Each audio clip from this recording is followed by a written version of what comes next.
আপনি কি জানেন আল্লাহ সুবহানাহু ওয়া তাআলা কার উপর রহম করবেন না? আসসালামু আলাইকুম ওয়া রাহমাতুল্লাহ। সমস্ত প্রশংসা আল্লাহ সুবহানাহু ওয়া তাআলার জন্য, আলহামদুলিল্লাহ। দরুদ বর্ষিত হোক প্রেরিত নবীর প্রতি সাল্লাল্লাহু আলাইহি ওয়াসাল্লাম। হযরত জাবির ইবনে আব্দুল্লাহ রাদিয়াল্লাহু আনহু হতে বর্ণিত, তিনি বলেন যে আল্লাহ সুবহানাহু ওয়া তাআলা সেই সমস্ত লোকদের উপর রহম বর্ষণ করেন না যে সমস্ত লোক মানুষদের উপর রহম করে না। সুতরাং আপনি যদি কারো উপর দয়া করেন, আপনি যদি কারো উপর একটু মহাব্বত, একটু মায়া দেখান, এই মায়া মহাব্বত দেখানোর কারণে আল্লাহ আপনার উপর রহমত করবেন, রহমত বর্ষণ করবেন। তাই আমাদের উচিত হবে আমরা যতটুকু সাধ্য মানুষের দানের চেষ্টা করব, যত সামর্থ্য মানুষের জন্য ভালো কিছু করার চেষ্টা করব, মানুষের প্রতি রহম করার চেষ্টা করব।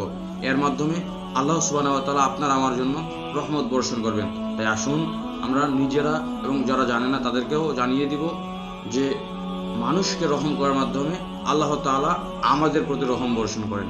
আল্লাহ সুবহানাহু ওয়া তাআলা আমাদের উক্ত হাদিসটি মানার তৌফিক দান করুক। আমিন। আসসালামু আলাইকুম ওয়া রাহমাতুল্লাহ।